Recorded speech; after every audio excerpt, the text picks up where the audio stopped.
नमस्कार दोस्तों, मैं डॉक्टर कुलदीप जहांगीर एक बार फिर से आपका मेरे YouTube channel doctor Kuldeep Jahangir homeopathy में हार्दिक स्वागत करता हूं। दोस्तों, आज मैं आपको होम्योपैथी की एक ऐसी मेडिसिन के बारे में बताऊंगा कि जिसका की रोल है आपका अगर टेस्टोस्टेरोन लेवल, जो कि एक मुख्य मेल सेक्स हार्मोन होता है, उसकी अगर आपको कमी हो जाती है, उसकी अगर डेफिशिएंसी हो जाती है तो उसको बढ़ाने के लिए दवाई जानी जाती है। दोस्तों, यह होम्योपैथी की ऐसे मैं कहूँगा स्पेसिफिक दवा है आपको टेस्टोस्टेरोन हार्मोन को बढ़ाने के लिए। दोस्तों, जब कभी भी आपके अंदर टेस्टोस्टेरोन हार्मोन की डेफिशिएंसी हो जाती है और जब आप एलोपैथी में जाते हैं तो आपको इसमें इंजेक्शन रिकमेंड किए जाते हैं, लेकिन इसमें इंजेक्शन काफ़ी लंबे समय तक लेने होते हैं और काफ़ी लंबे समय तक लेने पर इंजेक्शन के कई दफ़ा आपको इसके कुछ साइड इफेक्ट्स या कुछ दुष्परिणाम भी आपको देखने को मिल सकते हैं। दोस्तों, इसीलिए होम्योपैथी में एक ऐसी मेडिसिन के बारे में आज को मैं बताऊंगा आज आपको जिसका कि कोई साइड इफेक्ट्स भी नहीं है और इसको आप लंबे समय तक यूज भी कर सकते हैं। लेकिन आप कोई भी आप मेडिसिन लें, हमेशा अपने चिकित्सक की सलाह अनुसार लें, सेल्फ मेडिकेशन आपको नहीं करना होता है। दोस्तों, इस जो मेडिसिन है, इस मेडिसिन का नाम है टेस्टिस सिकाटी। टेस्टिस सिकाटी इसकी टेस्टोस्टेरोन हार्मोन को बढ़ाने के लिए पुरुषों में इसकी स्पेसिफिक दवा है। दोस्तों,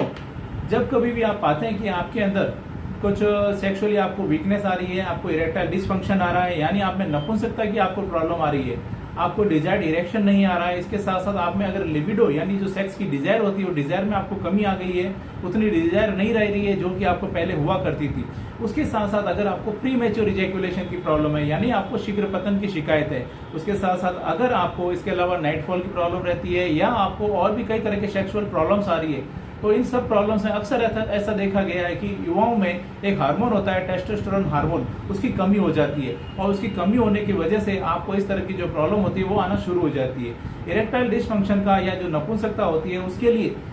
टेस्टोस्टेरोन की डेफिशिएंसी का एक बहुत बड़ा कारण देखा गया है। दोस्तों, हमारी बॉडी के अंदर टेस्टोस्टेरोन जो हार्मोन होता है, यह एक हार्मोन होता है जो कि आपकी जो सेक्सुअलिटी यानी जो आपकी मैनहुड होता है, मैनहुड को मेंटेन करने का ये काम करता है। अक्सर टेस्टोस्टेरोन जो हार्मोन होता है उसका हार्मोन का प्रोडक्शन या उसका जो लेवल होता है वो बढ़ना शुरू होता है करीब करीब जब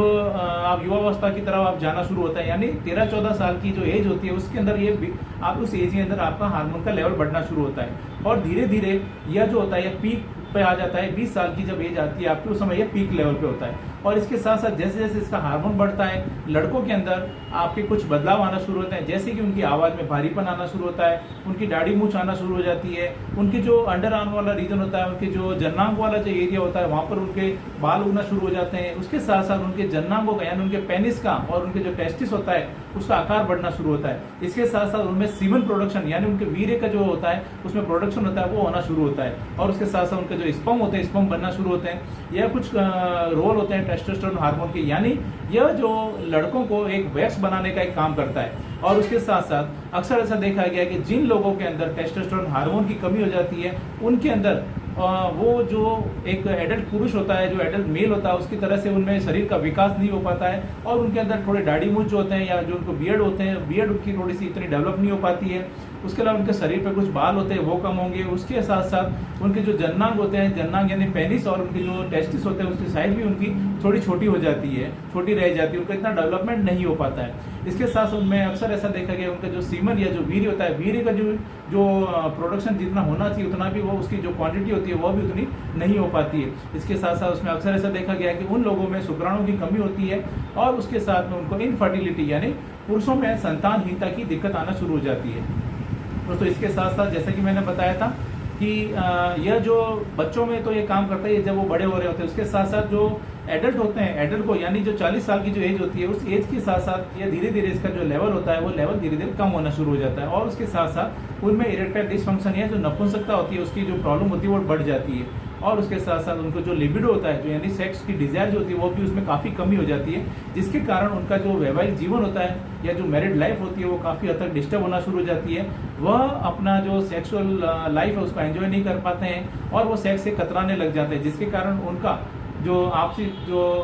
कला होता है वो बढ़ना शुरू हो जाता है और उसके साथ साथ उनकी जो मैरिड लाइफ होती है वो थोड़ी सी डिस्टर्ब हो जाती है। दोस्तों, आज का जो ये वीडियो है हमने जो बनाया उसको बनाने का मकसद यही है कि आप अपना जो टेस्टोस्टेरोन हार्मोन होता है उसको आप किस तरह से बिना किसी साइड इफेक्ट के बढ़ा सकते हैं। दोस्तों, कई लोग जो होते हैं वो आके बोलते हैं कि हमारे शरीर का विकास इतना नहीं हुआ है, हमारी जो मसल्स है वो वीक है, हमें थोड़ी सी थकान रहती है। दोस्तों, यह कुछ कॉमन सिम्टम होते हैं जो कि अक्सर देखने को मिल सकते हैं जिन लोगों के अंदर टेस्टोस्टेरोन की हार्मोन की डेफिशिएंसी हो जाती है। दोस्तों, अगर हम बात करें कि टेस्टोस्टेरोन हार्मोन जो है उसका एक लेवल जो कितना होना चाहिए, तो उसका जो लेवल होता है दोस्तों वो 270 नैनोग्राम पर डेसीलीटर से लेकर 1070 नैनोग्राम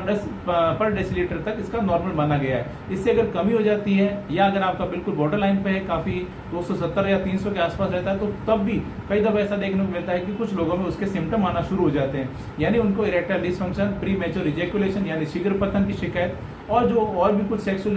से संबंधित कुछ प्रॉब्लम होती है जैसे लॉस ऑफ लिबिडो वगैरह या इस तरह की प्रॉब्लम होती है, वो शुरू हो जाती है। दोस्तों इन सब कमियों को दूर करने के लिए होम्योपैथी में एक ऐसी स्पेसिफिक मेडिसिन काम में ली जाती है जिसका कि नाम होता है टेस्टिस सिकाटी। दोस्तों टेस्टिस सिकाटी अगर हम बात करें कि किस तरह से आपको लेना होता है, तो इसमें जो लेने का तरीका होता है वो होता है इसकी टेस्टिस सिकाटी की आपको 3-3 गोलियां सुबह, दोपहर और शाम दिन में 3 बार लेनी होती है। इसको डायरेक्ट ढक्कन से मुंह में आपको खाली कर देना होता है। इन गोलियों को आपको मुंह में जब रखते हैं तो धीरे धीरे अपना मुंह में घुल जाती है, और अगर किसी में बहुत ज़्यादा डेफिशिएंसी है तो वो 4-4 गोलियां दिन में 3 बार भी ले सकते हैं। दोस्तों टेस्टिस सिकाटी को ये तो हो गया लेने का तरीका। दोस्तों अब हम बात करते हैं कि इसकी क्या पैकिंग आती है और इसकी क्या MRP है। दोस्तों इसकी जो पैकिंग अवेलेबल है मार्केट में, जो इसकी छोटी पैकिंग आती है उसकी 20 ग्राम की ये पैकिंग में आती है, और 20 ग्राम की जो पैकिंग आती है इस डिब्बी की कॉस्ट होती है 205 रुपये। या कोई भी अच्छे होम्योपैथिक स्टोर जो होता है आपके पास में बड़ी आसानी से मिल जाती है। एक जर्मन होम्योपैथिक कंपनी जो है, जो कि होम्योपैथी की अच्छी मेडिसिन बनाती है, इस कंपनी का नाम है डॉक्टर रैगवेग, उसका ये प्रोडक्ट है जो कि आपको मार्केट में इजीली अवेलेबल हो जाएगा अगर आप किसी भी अच्छे होम्योपैथिक स्टोर पे जाएंगे तो। दोस्तों यह एक छोटी सी जानकारी है जो कि आज मैंने आपके साथ में शेयर की है टेस्टिस सिकाटी के बारे में। दोस्तों टेस्टिस सिकाटी टेस्टोस्टेरोन हार्मोन को बढ़ाने की बहुत ही अच्छी दवा है, इसकी स्पेसिफिक दवा है। लेकिन दोस्तों इसके अलावा और भी बहुत सारी मेडिसिन होती है जो कि टेस्टोस्टेरोन हार्मोन को, और आपका जो अगर आपको लॉस ऑफ लिबिडो हो गया या आपको नपुंसकता इरेक्टाइल डिसफंक्शन की प्रॉब्लम हो गई है तो उसको, या आपको प्री मैच्योर इजैकुलेशन, या अगर आपको शीघ्र पतन की शिकायत होती है, तो इन सब कमियों को दूर करने के लिए होम्योपैथी में और भी बहुत सारी मेडिसिन होती है जो कि टेस्टिस सिकाटी के साथ साथ में काम में ली जाती है। इसलिए आप कोई भी होम्योपैथी मेडिसिन लेते हैं तो अपने आसपास जो भी होम्योपैथी डॉक्टर होते हैं उनसे कंसल्ट करें प्रॉपर्ली, उनके गाइडेंस में आप ट्रीटमेंट लें, क्योंकि वो आपकी पूरी केस टेकिंग करते हैं और आपके सारे सिम्टम को जानते हैं कि आपको टेस्टोस्टेरोन हार्मोन की जो डेफिशिएंसी हुई है उसके साथ साथ और कौन से सिम्टम आ गए हैं, कि आपको कहीं इरेक्टाइल डिसफंक्शन है या प्री मैच्योर इजैकुलेशन है या और कौन सी प्रॉब्लम है। वो आपको सिम्टम को देखते हुए उसके साथ में टेस्टिस सिकाटी के साथ और भी कुछ मेडिसिन ऐड करेंगे तो आपको उसके और अच्छे रिजल्ट्स और बेहतर परिणाम आपको देखने को मिलेंगे। दोस्तों होम्योपैथी द्वारा आप अपनी जो टेस्टोस्टेरोन की डेफिशिएंसी हो गई है, या अगर आप नपुंसकता या इरेक्टाइल डिसफंक्शन के शिकार हो गए, या आपको अगर प्री मैच्योर इजैकुलेशन की शिकायत है, शीघ्र पतन की शिकायत है, लॉस ऑफ लिबिडो है, तो इन सब चीज़ों के लिए अगर आपको आप संतानहीनता से ग्रसित है, आपको शुक्राणुओं की कमी है, तो इन सब चीज़ों के लिए, इन सब डिजीज के लिए होम्योपैथी में बहुत अच्छी मेडिसिन होती है जिसके लिए आपको जरूरत होती है थोड़े से पेशेंस की, और उसके साथ साथ अच्छे हो आपको गाइडेंस की। अगर आप प्रॉपर्ली गाइडेंस में अगर आप ट्रीटमेंट लेते हैं तो आप निश्चित तौर पर आप अपनी जो भी बीमारियां इस तरह से, उन सब बीमारियों को आप बड़ी आसानी से आप दूर कर सकते हैं। दोस्तों ये एक छोटी सी जानकारी है टेस्टिस सिकाटी के बारे में, और आप टेस्टोस्टेरोन हार्मोन आप कैसे बढ़ा सकते हैं उसके बारे में। मैं उम्मीद करता हूँ आज मैंने आपके साथ में जो भी जानकारी शेयर की आपको पसंद आई है और आपके लिए फायदेमंद साबित होगी। तो इसी तरह मेरे साथ जुड़े रहें, इस चैनल को सब्सक्राइब करें और बेल आइकन जरूर दबाएं ताकि मैं जैसे ही कोई नया वीडियो अपलोड करूँ आपके पास उसका नोटिफिकेशन आ सके। Thank you.